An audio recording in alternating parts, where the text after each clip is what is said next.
Good evening, ladies and gentlemen. It is your favorite dark sorcerer here. And tonight I want to talk to you about set and setting. Now, you probably don't understand what this has to do with occultism or religious worship and stuff like that, but you're gonna. All right. And I'm going to spell it out for you through my own perspective. A lot of you may not know who Dr. Zenberg is. Okay. In my opinion, he is a psychiatrist and a philosopher. His art is understanding the nature of an individual, okay, specifically that of, say, for an example, PTSD, mental illness or whatever. He was a medical doctor. Now, what does this have to do with the occult? What does it have to do with your particular religion? Well, guess what? I'm going to take you into this. First of all, I want you to take an imaginary thing. Okay, I want you to just picture this for just a moment. If you look, if you work in a company that's similar to mine, fast food, and you live near a base, you probably get a lot of soldiers, like Air Force or Marines, you know, Army type stuff. People coming into your store. You probably get police or firefighters, EMTs even coming into your store. Okay. Now, this is a type of set, okay? SET, set. Get you into that mind frame of looking at these individuals. Now I'm going to put you in a place, a setting. Soldiers tend to see things that most of society does not. In Vietnam, U.S. soldiers fought against the Viet Cong. They did a lot of bloody battles. And when they came home, expecting to relax, to have peace, they were met with hatred right here in our own country. They were called baby killers. They were called murderers, spat upon. Okay. It was bad enough that they were on a battlefield where explosions were going on. It was bad enough that they saw burning corpses due to napalm scorching the landscape. Their brothers in arms being shot up next to them by bullets that could have easily been meant for them. But to come home with that PTSD, that post traumatic stress, that psychological synapses, that memory that is so horrific that they could snap like that. See, that's the setting that most people don't understand about war, about conflict. But here's something, another setting. Let's say close to home. Think of an abusive relationship. 9 times out of 10, it's a woman being beaten, assaulted, accosted. She makes excuses, protecting him for that violence, unaware that he's killing her. But that 1% is also women against guys and abuse. Okay? So you got to play that on both ends. So, right here, the same story goes: post traumatic stress, psychological, the replies that are done.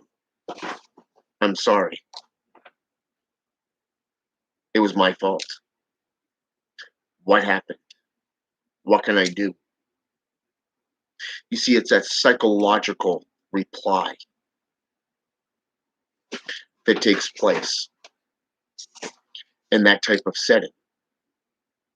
In an abusive household, that is what happens.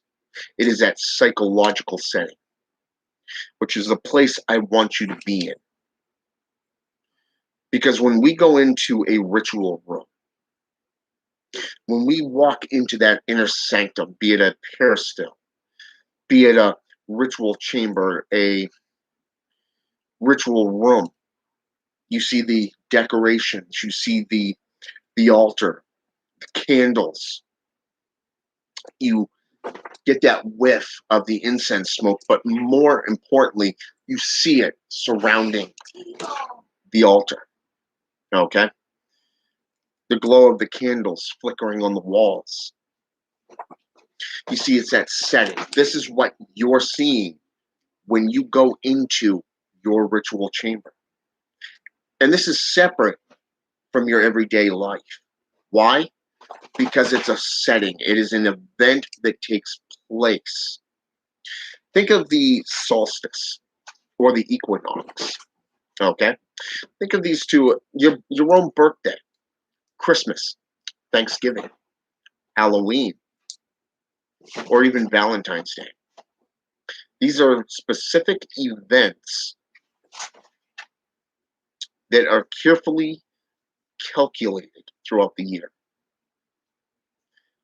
that you celebrate. That you celebrate. Okay? Men Like Gods and Holly, hello. Welcome to the channel. It's good to see you guys back. So I want you to picture this when you go into your ritual chamber. Because normally when you go in there, it's for an event. Now there's two classifications here: ritual and ceremony. Ceremonies are normally held throughout certain intervals throughout the year, like the equinoxes or the solstices, normally on the 21st or 22nd, depending if it's a leap year or not. Your birthday, it's a ceremony. You know, it's all about you that day. Okay? You get up, it's people are wishing you a happy birthday, they're taking you out for a birthday party, cake, gifts, the whole kit and caboodle. Okay? And what's interesting here is that this is a ceremony. It's a routine that is set in stone because it's worked for how many years now? Your entire life. It's a ritual. Kind of like when you do rituals in your ceremony. Okay, be it a funerary rite, be it a, let's say, for example, a wedding, a hand fasting rite. Okay, the Yom Kippur, which is a Hebrew and Jewish custom. Okay, think of the Bar Mitzvah, the coming of age. It is a ceremony that takes place from one to another. The change of child into an adult. It is that coming of age instance, the Bar Mitzvah. Okay? So when we think of this, you think of everything that goes on: singing, praise, rituals, rites. This is all according to a ceremony. But what about a ritual? A ritual is something completely different. This is more of a set.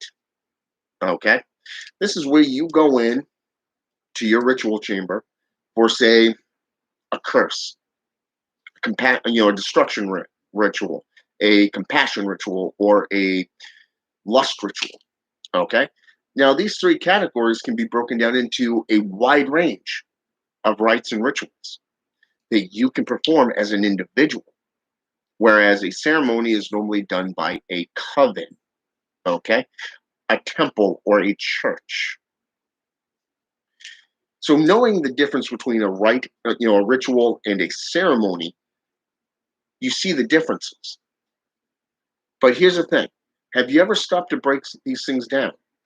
What is it that transpires throughout these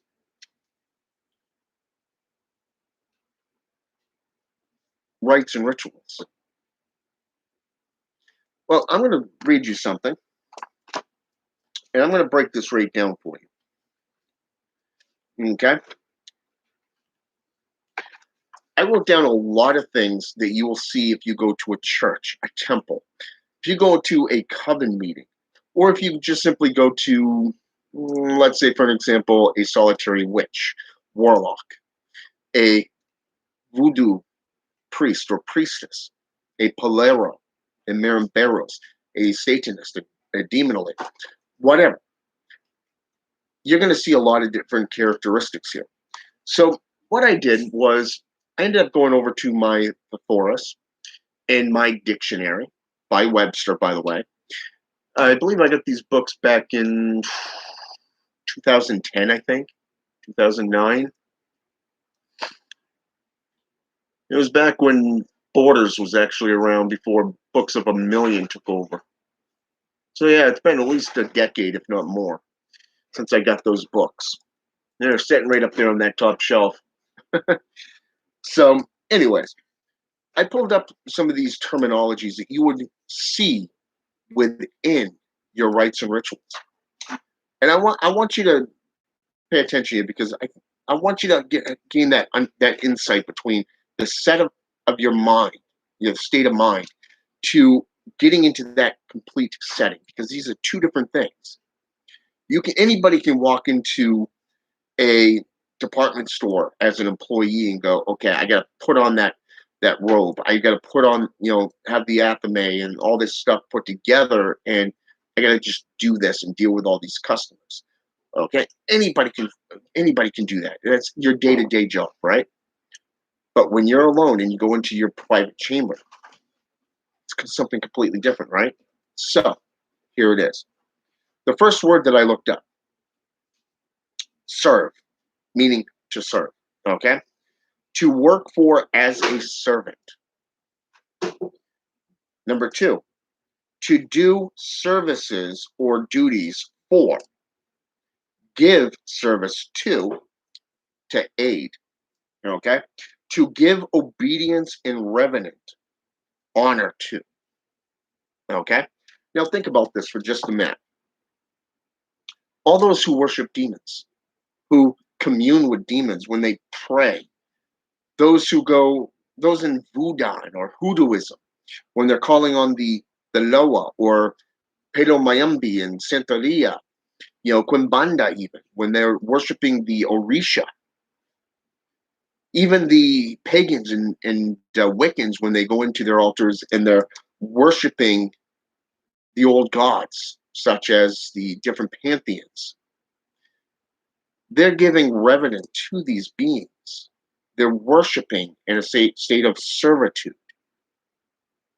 Think of Christians, the JCI, Islamic, Hebrews, and Islamics prostrate daily, numerous times a day, in fact. 6, 9, 12, 3, and 6 again, all the way up to midnight. That's just Islamic. That's just Islam right there. But yet, what about Main Street Christianity? Different churches have different guidelines, different methods of worship. Okay. If you go into Baptist, depending on the type of Baptist church, you're going to see people just sit there. They'll just listen. They won't pray. They won't do anything. They'll just bow their head and let the minister do all the praying, all the servicing and the worshiping. But if you go to an apostolic church, you're going to see everybody down on their knees, praying, worshiping, facing the pews, their faces on the altar. You're going to see some of them even laying completely prostrate, face down in front of the altar. You're going to see grown men, full on tears and waterworks running down their face. When you go into voodooism, or even some of these other traditions like hoodooism, or say, for an example, Santa Morte, for an example, the devout will crawl to the altar. They will give wine and fruits and place them on the altar. They will cry, they will beg for the Spirit's aid in whatever they're going through. So to work for as a servant, you are in fact a servant of those spirits. You're giving something to receive something. A type of service. Number one, occupation or condition of a servant. Two, employment, diplomatic, and public, etc. Number three, commerce, duty for a fee. Number four, religious or spiritual service. You look at all the clergy, okay? You look at the practitioners that offer services in exchange for funds. Commerce. You look at how they worship and serve the spirits. I knew a Christian that, an apostolic man that was an evangelist at the time. He was so afraid of his God that he basically told me point blank that if he wanted to, he could turn him into a cockroach or something. Okay? That's how much fear this man had of his God. All right? So the occupation of being a pastor to a congregation is the same as, say, a black pope to a satanic church. Same exact thing. A magus or a magi to a coven. A witch or warlock, a polero, a bokul, or a marimberos, a hunga, membo.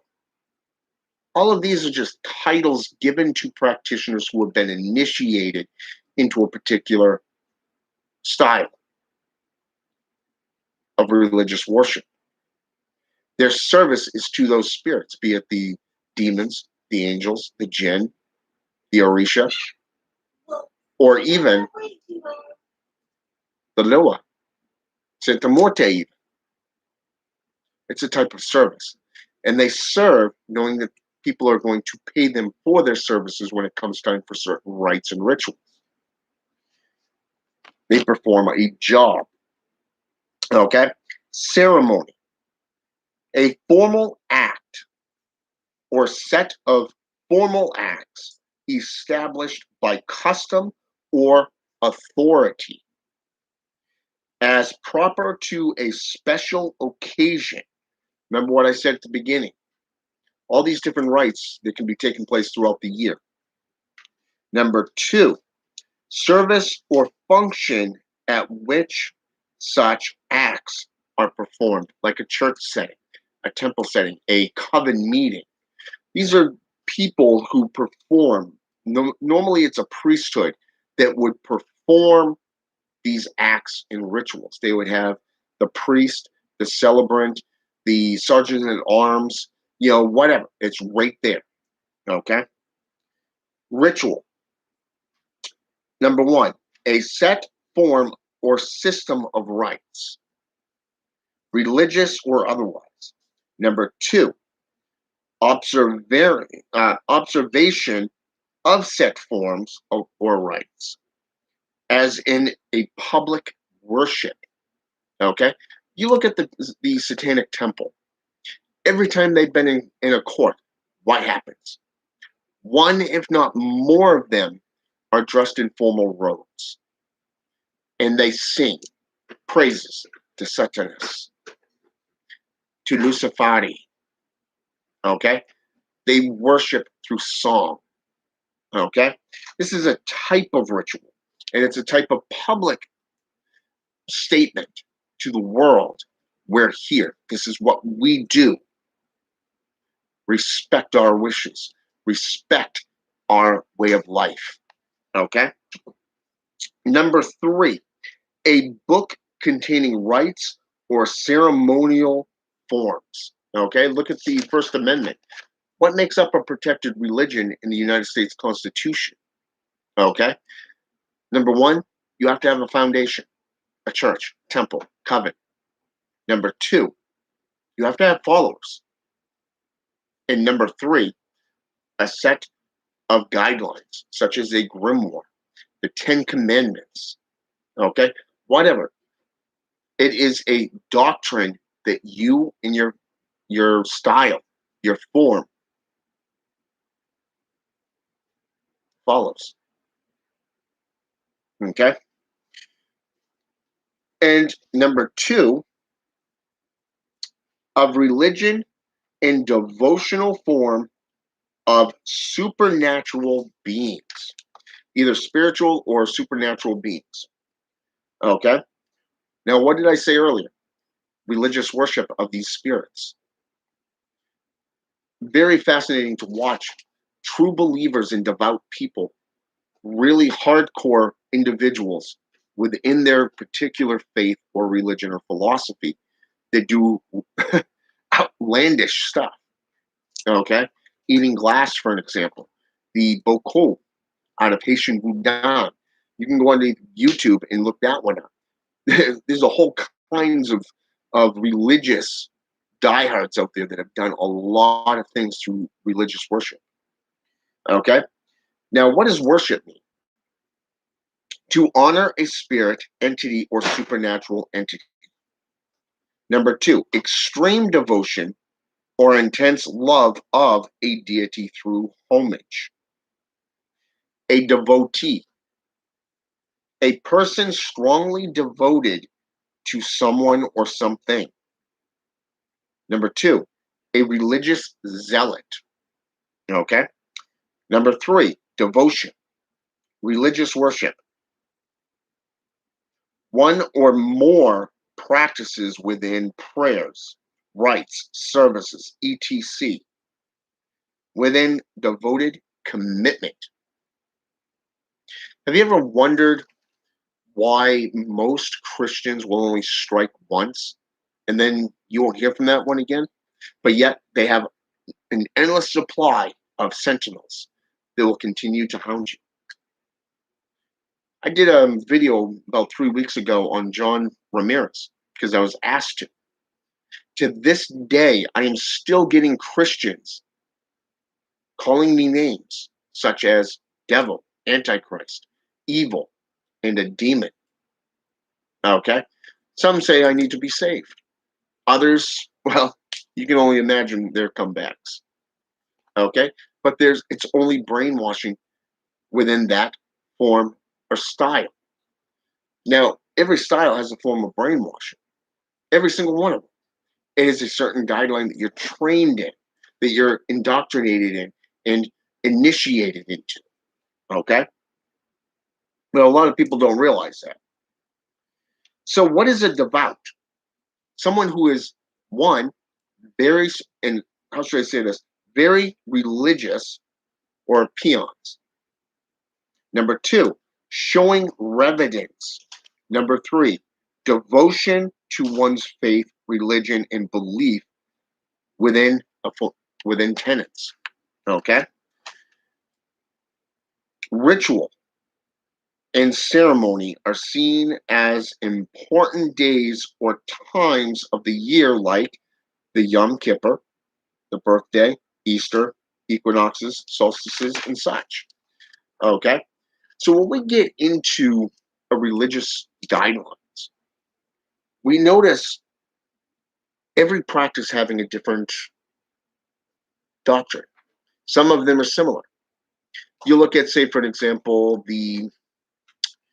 let's go with the Satanic Temple versus, say, no, I don't know, let's go with the Joy of Satan. Or perhaps the Joy of Satan and that of, say, the First Satanic Church compared to the COS, the Church of Satan. They're all run by the same doctrine. or at least based off the same doctrine. But yeah, at least the TST actually had their own doctrine they wrote up, kind of like the Cathedral of the Black Goat. Each one shows an initiation process, a certain perspective on that particular theistic or spiritual doctrine. The guidelines, the tenets are all there. The question is, do you follow them? Are you willing to follow them? And how far are you going to go or allow yourself to go for the spirits that you follow, that you worship? Okay? And I want you to think about this because of the fact that watching how individuals worship, you get that sense of what your opponent is doing. As a Satanist, I can only imagine what the Christians do. But as they say, what better way than to learn from your enemy? Watch them, observe them. You don't have to like what they do. You don't have to even join in. Just observe. Watch. That's it. But if you really want to get into it, do that big old belly flop and just go for it. Delve into religion, worship. Delve into the full-on servitude. Now, one of the things that was brought up to me recently was initiation. It was that Kapoor of do as I tell you, not as I do. Okay? You see this all the time with Christians. They preach the doctrine, but they don't follow it themselves. Okay? But what if you're not of Christianity? What if you're not of the JCI? The Judo Christian institutions? What if you're of the African Caribbean traditions? How do you know who's true and who's false? You have all these zealots out there trying to make a name for themselves. They say it's not about money, it's about spirit. Really? Then how come you have so many going out there and raking in thousands, if not millions of dollars? You look at the guy out of Texas that owns his own football stadium, and he's a Christian. Rakes in 1.5 million.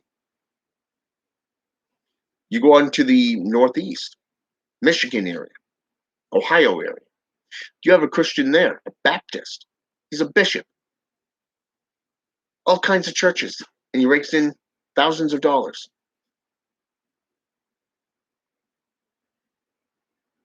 Even through books. Very few individuals have the gall to not only apply the doctrine to their life, no matter what tradition, but if you want to know who's true and false and who's false, I would look at not becoming emotionally, how should I say this? I wouldn't recommend getting emotionally involved. Okay? But instead, put your opponent on the defensive. If they're in such an attacking mode, perhaps it's time to put them on the defensive. Prove it. There's a individual in Orisha, a Polero, to be precise, a Polero, who is trying to become a godfather. Preaching all this stuff, saying you disrespected the faith, the gods, the demons, all of this is coming at you. Well, think about this for just a minute. Anybody can look at you and say, the devil's coming for your soul. Or Jesus Christ wants your manhood.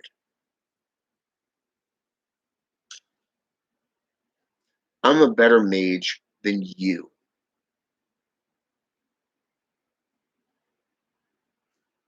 Prove it. Flat out, prove it. You say your God is superior. Prove it. Prove it. Okay?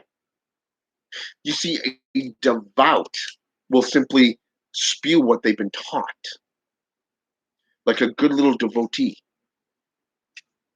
But those who are true, dedicated, and committed practitioners of any faith, any religion, number one, they're going to back up what they're preaching. And number two, they're going to make themselves available to the public because they truly understand they don't answer to themselves or to their religion. No, they answer to the public. They don't hide behind a faith. They don't hide behind a Bible. No, they make themselves available to the public. And they back up with numerous sources what they preach. Okay? Just like I did. Okay? I told you 2 books right up there. Okay? 2 books right there. 2. The Webster's Dictionary, college level, and the thesaurus, Webster's, college level. A little over 10 years ago, I got them. You can look the same definitions up right on Google. You're going to see the exact same thing. 3 sources broken down into different categories.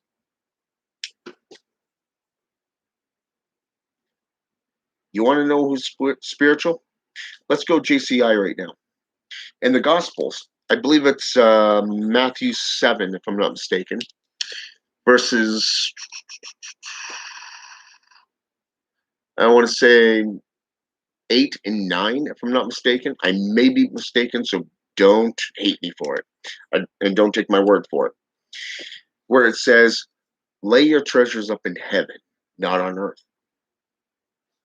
Okay? Now, what does this mean exactly? Give up everything here on earth, right? You look at, they would place all their faith, their worship, and place it, all their goods, all their spiritual goods, and put it up there. Okay? Just like those who are devout and truly committed to Satan would put everything down there. You know, the whole up and down variation, the equal armed cross. More so, if you look at what they do and what this entails, is that if you leave things just lying around, you place all your goods in a safe, it can be broken into. If you leave your stuff on a desk or on a table, it could be stolen in full view of everybody. So it would be better to leave everything there. But let's go into a different category here. Let's go into, say, for an example, let's go into the following, the true worshiping, the devouts. What does it take to become a devout? Giving up everything and following a man because he tells you to? Or perhaps if a spirit is guiding you from one side of the country to another repeatedly for over a decade or 2 decades, would you follow that spirit if it meant benefiting you in the long run? You see, a devout, I can tell you point blank that I've had spirits, demons, who have told me literally to go places. And I've traveled over 2,900 miles. 2 Corinthians chapter 5, verse 7. Walk by faith, not by sight. That's out of the Bible. the JCI Bible. Walk by faith, not by sight.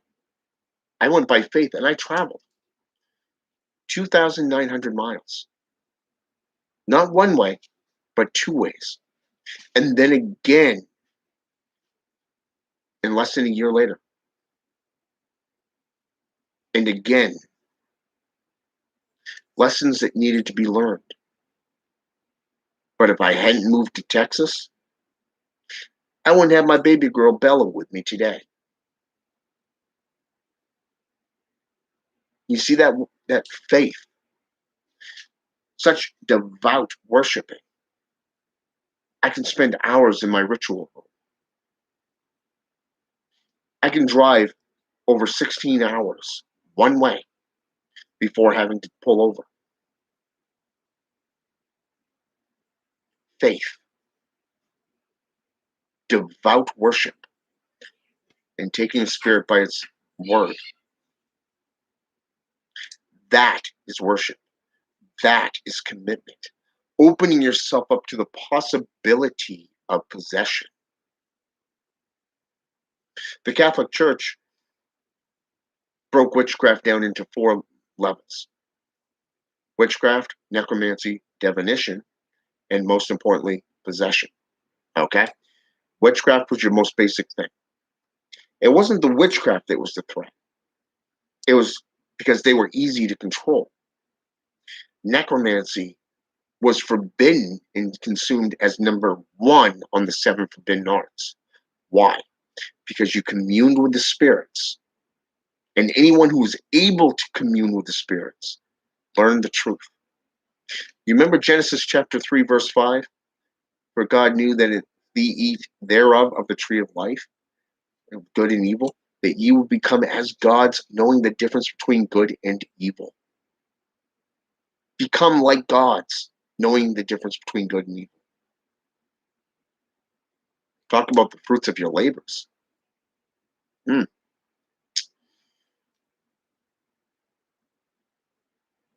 So what did you do? You took that bite of that apple and you became a god.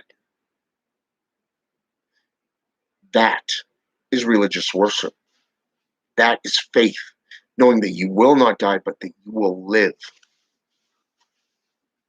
Not consumed by fear, not consumed by arrogance, not consumed by hate, but through knowledge and wisdom. Even Anton Szandor LaVey said Satan represents what? Think about it. I want you to finish that sentence. But second of all, I'm going to go into a different path here. Through the same Bible, the same works. It was in one of his essays. He said, make yourself known and your enemies will do the rest. What if I told you that I went down to Texas, the ass end of the Bible Belt, right here in the US, and I made myself known? I had 3 counties rise up against me because I had faith in Satan. I had faith in the demonic. Spiritualism. By the time it was said and done, I had everybody on my side, except for the town council, who also, ironically, revolved around the local parish, the Catholic Church. The ironic part is spiritualism, necromancy, communing with spirits. Now, how do you discern what is good and evil? Well, how do you discern who is true or false? Divination, cartomancy, modern day tarot cards, goes back to the 11th century. Runes, it goes all the way back to the ancient Gaelic and European traditions. The hieroglyphs that go into ancient Giza in Egypt. Or how about numerology, philosophy, astrology, going as far back as Middle Eastern.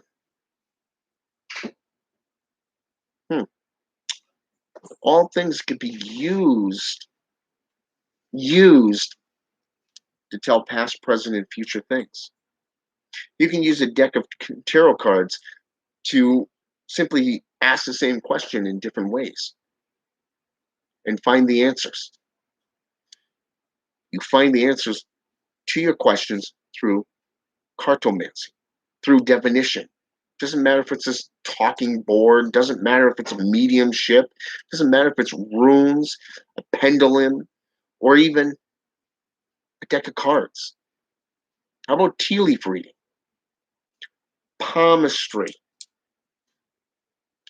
How about astrology, another form of divination? Hmm. No wonder that was the third categorization forbidden, not only by the JCI in the Bible, but by the church itself, and eventually the world. And then you have the most feared thing of all, possession. You see, you have things, the false propaganda like Hollywood, make it a bad thing. You have Christians that make it a bad thing, good versus evil. Angels will only come as messengers. Well, if you've ever done your research into angels, you will know that they are warriors. Even the Bible says that. Demons, all they did was enlighten. They never ensnared. No.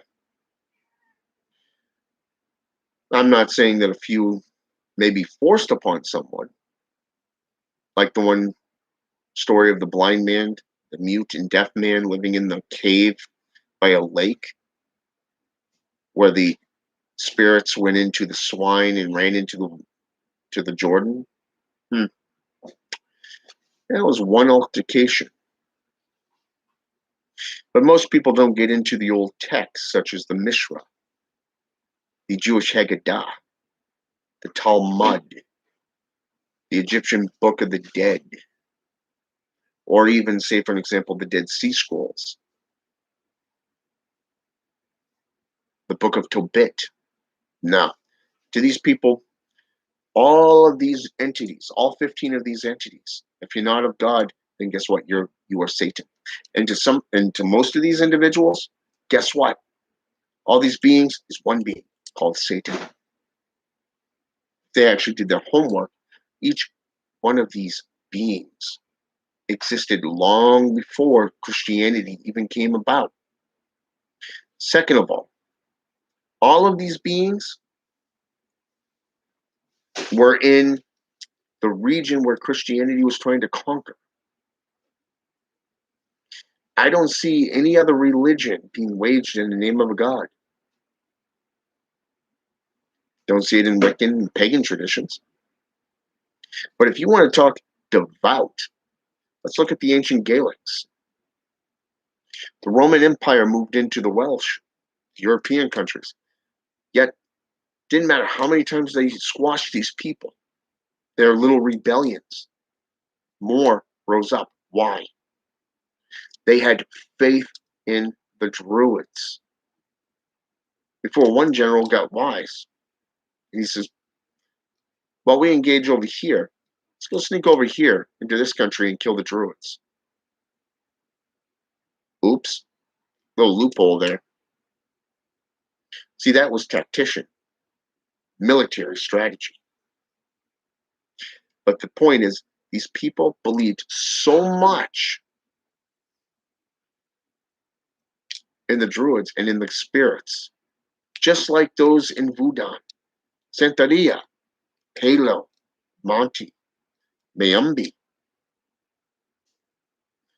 and Santa Morte, Quimbanda even. But they're willing to do whatever it takes, including possession, welcoming with open arms a spirit to come into them. Because it is the most intimate thing you can do. It doesn't just form an alignment, but it connects you to that spirit because you're sharing a part of yourself with that spirit. just as much as that spirit is leaving behind knowledge, wisdom. This is what happens when you're devout. Have you ever wondered why so few actually have that insight, that intuition into things that you're talking about? Think about that for just a moment. Think about that. What is it about that intuition? How do they get that in-depth insight? It's through spiritualism. It's about worshiping and serving these spirits as much as they are working with you. It is that mutual beneficial bond. Plain and simple. But don't take my word for it. I want you to go out and look up these words for yourself. I want you to look into these religions for yourself. Because you can be told anything in the world. But until you get off your butt and do the work yourself, you're not going to understand fully. Think about when you were in grade school and learning how to write. If somebody wrote things for you, how would you learn to write? Unless you did it yourself. Do your own homework. Whatever you preach, always back it up. And most importantly, always make yourself available to the public. So I want to thank Men Like Gods, Holly, for jumping on here with me tonight.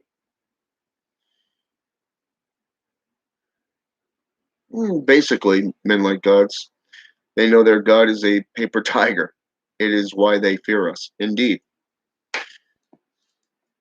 The old expression of why serve a God when you can become a God. Not to quote anything from E.A. Quetting or his little organization, although they are the biggest movement right now throughout the world. I do have to give them that one. But you get the drift. All right? Have a good night.